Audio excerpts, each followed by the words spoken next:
जय हिंद, नमस्कार। मैं अनुजोत @country 1947 चैनल पर तिरुपति मंदिर प्रसाद में जानवर के चर्बी के भाग 1 को लेकर आप सभी के सामने उपस्थित हूं। तिरुपति बालाजी मंदिर विवाद, ध्यान से सुनिएगा। तिरुपति बालाजी मंदिर में के प्रसाद में चर्बी विवाद पर असली जिम्मेदार लोग खुली हवा में राजनीति करते हुए मस्त और आम सनातनी जनता हवा में गुस्से का प्रदर्शन करती हुई या हवा में तीर चलाती हुई। तिरुपति बालाजी मंदिर प्रसाद में सनातन धर्म के आस्था के विरुद्ध जानवर के चर्बी मिलने का मामला खुलेआम सनातनी आस्था को मुंह चिढ़ाता हुआ। भारत की 90% राजनीति का तरीका ध्यान से देखिएगा, सोचिएगा तो आपको साफ साफ नजर आएगा। मौन है या साजिश रचकर आस्था को दूषित करने वाले के पक्ष में अपरोक्ष तरीके से खड़ी है। ऐसा क्यों है? शायद खालिस्तान और आगिस्तान सोच उसका वोट बैंक है। एक डिस्क्लेमर देना चाहूंगा खालिस्तान और आगिस्तान के बारे में।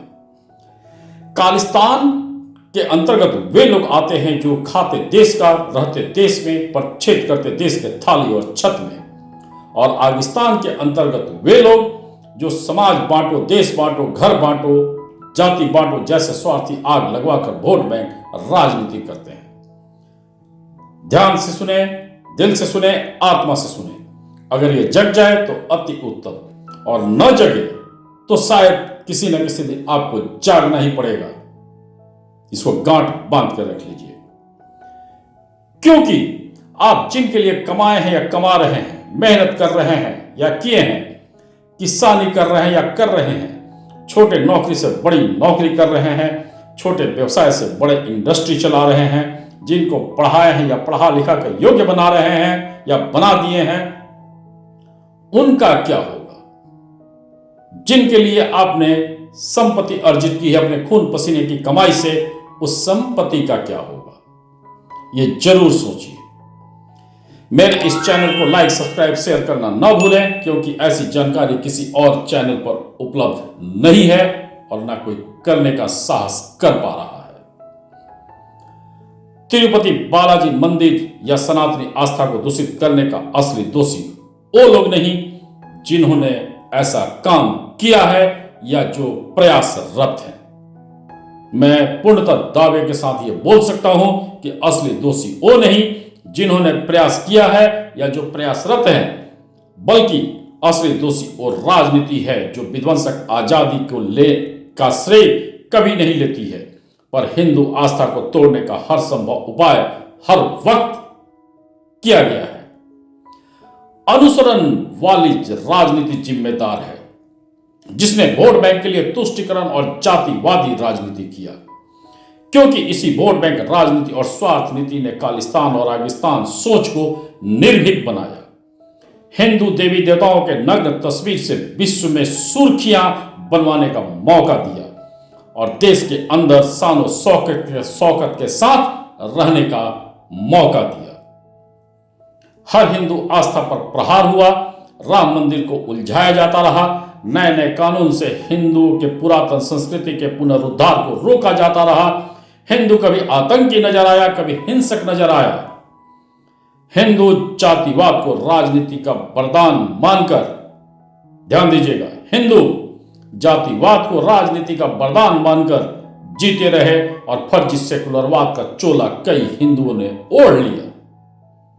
उपरोक्त कारणों ने खालिस्तान और आगिस्तान को निर्भीक बनाया, क्योंकि देश के 90% राजनीति का समर्थन नजर आया, देश के फर्जी सेकुलरवाद का समर्थन नजर आया, देश के कई फर्जी यूट्यूबर और पत्रकारिता के क्षेत्र से जुड़े लोगों का भी समर्थन उनको नजर आया। अतः उनसे नफरत करके या सजा दिलवाने के हंगामा से कुछ नहीं बदलेगा। एक दो को सजा देंगे, 100 पैदा होंगे। यकीन मानिए, कुछ भी नहीं बदलेगा। अनर्गल और भ्रमित पोस्ट शेयर करने से भी कुछ नहीं बदलेगा। उल्टे आस्था को दूषित करने वाले की जनसंख्या बढ़ते रहेगी, और आज अगर जनसंख्या ये 20% है तो कल 30% होगी, और तब क्या होगा? अभी जो काम चोरी छुपे हो रहा है वो थोड़ा खुल के होगा, बोल के होगा, सामने से होगा, चैलेंज करके होगा। विरोध करने वाले कम होते जाएंगे और आस्था को दूषित करने वाले की जनसंख्या बढ़ते जाएगी। तब क्या होगा? तब हम सबके पीढ़ी के लिए मेहनत से कमाए हुए चीजों के लिए खड़ा कौन होगा? इसको सोचिए। वो सभी सनातनी जाति जिसको राजनीति जातिवाद में इस्तेमाल करती है, वोट के वक्त लालच देती है, आरक्षण का तोहफा देती है, आप लोग भी सोचें, क्योंकि आप लोग भी खतरे में हैं। खालिस्तान और आगिस्तान सोच के काबिज होते ही कितना % आरक्षण होगा, कितना मुफ्त बिजली होगा, कितना मुफ्त पानी होगा, कितना राशन होगा, ये जरूर सोचें। अगर आप राजनीति वाले सवर्ण हो, ओबीसी हो, दलित हो, महादलित हो, आदिवासी, जो भी हो, सभी में गरीब, अमीर, मिडिल क्लास और उद्योगपति हैं। अतः आप जो भी हैं, लेकिन यकीन मानिए, अगर खालिस्तान और आगिस्तान सोच बढ़ता रहा, जनसंख्या बढ़ती रही, देश नीति कानून न हुआ, एक देश अनेक नियम बना रहा, स्वार्थ राजनीति बढ़ती रही, तो कौन सा तत्व रक्षा सूत्र बनेगा, रक्षा सूत बनेगा, रक्षा कवच बनेगा? ध्यान से सोचिए और आगे सुनिए। क्या जातिवाद रक्षा सूत बनेगा? क्या जातिवाद रक्षा कवच बनेगा? क्या स्वार्थ राजनीति, परिवारवाद राजनीति रक्षा सूत और रक्षा कवच होगी? क्या परिवारवाद राजनीति रक्षा करेगी? दिल से, आत्मा से प्रश्न करिए और खुद से उत्तर ढूंढिए और सोए हुए आत्मा को जरूर जगाइए। अतः अगर समझ में आए तो असली जड़ पर प्रहार करिए। दिल और दिमाग से राजनीति के गंदे प्रयोगशाला को पहचानिए।